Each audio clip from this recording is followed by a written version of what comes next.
jodoh itu nggak jauh dari karakteristik kita. Itu udah pasti.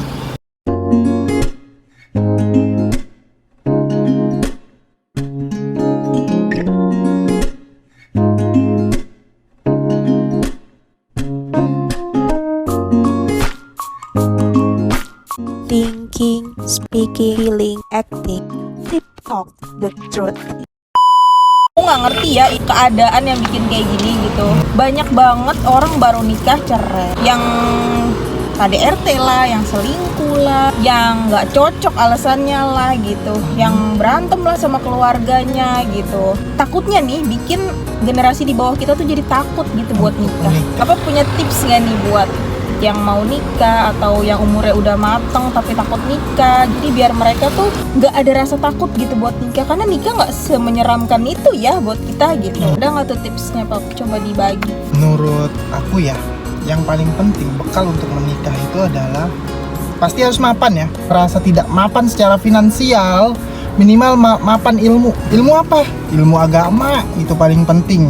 Minimal banget punya bekal kemapanan dalam ilmu agama, karena di ilmu agama itu mengajarkan kita menjalani hidup dengan lebih baik, mencari rezeki, mencari nafkah, menjaga keharmonisan rumah tangga, parenting juga ada di situ. Kedua, kalau merasa kita punya kelebihan nih di finansial nih, gue udah cukup mapan, gue udah punya rumah, gue udah punya mobil, tinggal nyari pasangan nih, tapi gue takut nih ntar pas gue salah milih pasangan. Oke, kalau takut mencari pasangan, satu, jodoh itu nggak jauh dari karakteristik kita. Itu udah pasti. Kalau ngerasa takut dapat yang salah pasangan itu, minimal banget mampu menilai diri sendiri bahwa kita layak buat orang lain. Misal dari sudut pandang lelaki, kan sebagai kepala rumah tangga, suatu saat dia menikah dan dia harus menghidupi anak orang kan, minimal dia punya penilaian secara finansial gue udah oke. Secara agama gue sudah oke nih, gue udah sholat 5 waktu, gue juga pelajari tentang ilmu rumah tangga dari perspektif agama gitu. Boleh, silakan. Dia mau meminang atau mau menikahi seorang wanita yang baru dikenalnya 2-3 tahun gitu, tapi dia sudah yakin dan bahwa wanita itu cocok buat dia, silakan. Yang penting yakin dulu bahwa diri kita ini layak buat orang lain. Karena pasangan itu nggak jauh dari keinginan dari kita. Makanya kalau yang biasanya dulu waktu masa mudanya suka ngedugem, suka nakal, ya minimal banget tobat setobat-tobatnya. Kalau di dalam Islam ada namanya taubat nasuha. Taubat nasuha itu ada sholat taubat, terus dia beristighfar dan dia tidak mau mengulanginya lagi. Berdoa kepada Allah supaya dosa-dosa lalunya diampunin, kezoliman yang lalunya sudah diampunin, dan minta kepada Allah supaya dipertemukan wanita yang lebih baik karakteristiknya dibanding dia. Nah, ini yang kedua nih. Kalau dulu pernah melakukan kezoliman, dia pernah melakukan hal-hal yang nakal di masa mudanya, sebisa mungkin itu kan aib ya. Aib itu lebih baik ditutup. Jangan diceritakan kepada pasangan, karena aib ini sudah dijamin sama Allah untuk Allah tutupi. Karena udah ditutup nih, berusaha semaksimal mungkin nih sama Allah, tapi malah kita ceritain, takutnya suatu saat pasangan kita tahu dari orang lain gitu. Akhirnya diceritain dulu, sering mabok-mabokan, dulu gua sering berzina dengan orang yang baru gua kenal. Sekarang kembaliin, kalau suatu saat ternyata pasangan kita juga menceritakan hal yang sama, itu kembali lagi kepada orang itu. Wah, ini orang sama kayak gua nih. Ya udah, gimana ya? Apa gua ceritain juga nih masa lalu gua nih? Pasti kan mau nggak mau dia bakal ceritain. Nah, sekarang penilaiannya gini, kalau mereka saling menceritakan aib masa lalu masing-masing, kembalikan kepada mereka. Apakah mereka merasa cocok atau tidak? Tapi sebaiknya mencari pasangan itu yang sesuai dengan karakteristik kita aja, ya kan ya. Makanya sebisa mungkin mau itu masa lalu, sepahit-pahitnya apapun, kalau memang mau menceritakan dan merasa pengen supaya dia menerima apa adanya, silakan, nggak ada yang melarang sih sebenarnya. Intinya siap konsekuensi nggak sih? Siap konsekuensi. Ada orang nggak mau nikah dulu masa mudanya itu dia dianatin sama pasangannya, trauma ya, trauma. jadi trauma gitu. Tapi kan hidup ini bukan melulu soal sendiri gitu. Hidup ini bukan soal cuman sama temen aja gitu. Ingat, kita di dunia sebentar. Itu yang pasti, semua manusia pasti akan mati. Cuman yang jadi perbedaannya adalah mati dengan cara bagaimana. Mati dengan penuh dengan amalan ibadah atau banyaknya amal buruk. Dengan cara menikah, kita membangun rumah tangga, di situ kita sedang ibarat kata membuat ladang pahala. Ladang itu mau dihijaukan atau mau jadi kering gitu. Kalau hijau berarti kan kita harus kan hal-hal positif yang dapat mendapatkan pahala gitu. Menikah itu harus berlandaskan untuk mencari ridhonya Allah, mencari surganya Allah. Ini kan kalau di dalam Islam, menikah adalah menyempurnakan ajaran agama. Jadi itu penting ya kalau di dalam Islam. Nah, untuk mencari pasangannya intinya berkaca dulu aja masing-masing gitu.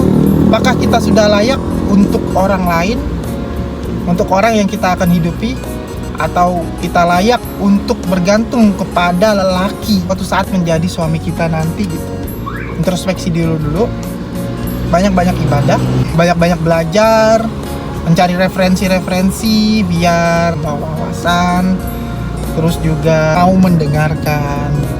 Carilah pasangan yang mau mendengarkan, carilah pasangan yang mau diajak jatuh bangun bersama. Kalau di dalam Islam itu ada hadis, Rasulullah itu pernah ngasih tahu kepada para sahabat kalau mau mencari istri itu dilihat dari hartanya, kekayaannya, parasnya, dan keturunannya.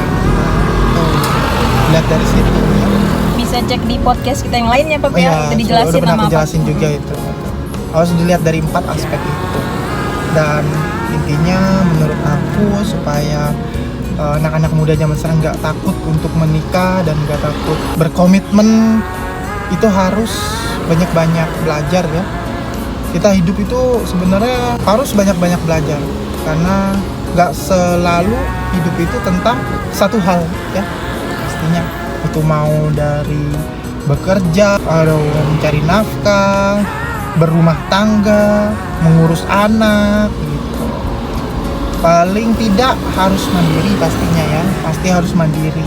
Jangan selalu bergantung pada orang lain, termasuk kepada keluarga. Boleh bergantung, tapi tidak untuk setiap saat. Dibatasi ya. Biar kenapa? Biar kita punya tanggung jawab Diri. Nah, mungkin untuk Nita yang sedang ingin mencari suami atau pria yang mau mencari istri, minimal banget dia kalau emang takut finansial, silakan dipenuhi dulu, ditabung kebutuhan finansialnya. Kalau memang merasa nanti suatu saat takut mendapat pasangan yang tidak bisa berkomitmen, silakan cari referensi-referensi bagaimana mendapatkan atau mengetahui pria yang berkomitmen, punya tanggung jawab ya. Nah, sedikit sih sekarang ya, ada juga beberapa kasus ya kan, tinggal hamin berapa udah priwet, udah mesen gedung buat nikah, taunya hamin berapa jadi gagal nikah gitu. Ternyata, Nah itu harus dipelajari juga itu. Iya, ternyata lakinya punya istri. Nah, ada yang ternyata lakinya punya istri juga Ngeri gitu. banget. Nah ini makanya harus banyak-banyak terbuka sama pasangan. Jangan sampai pasangan itu belum terbuka. Kalau merasa tidak yakin nih pasangan, kadang kita gali-gali gitu. Padahal kita mau jenjang serius, tapi kita gali-gali informasinya dia masih ada yang mau tertutup. Sebaiknya kalau masih ragu, pertama banget kalau di dalam Islam itu ada namanya sholat istihoro ya. Minta sama Allah biar dibisikin pasangan tersebut layak atau tidak buat kita. Kasih bayangan ya sama yang Maha Kuasa supaya dikasih bayangan apakah layak buat kita gitu. Kalau pada saat setelah sholat merasa tidak layak, ada bayangan yang merasa bahwa orang tersebut tidak layak buat kita, silahkan putuskan dengan cara baik-baik gitu, makanya dikasih tahu. Intinya sih saling keterbukaan sih intinya, biar kita dapat wanita yang tepat gitu ya. Ibarat kata kalau di dalam di industri itu right man on the right place ya. Oh iya. Orang yang tepat untuk Di waktu yang tepat gitu. Jadi biar jangan sampai tertipu lah ya. Ada juga tentang wanita yang ini yang jadi bahaya nih, punya kenalan via sosmed. Ini yang paling bahaya nih. Boleh berkenalan via sosmed, melakukan pendekatan kopi darat ketemuan silakan, tapi jangan lupa dulu gitu.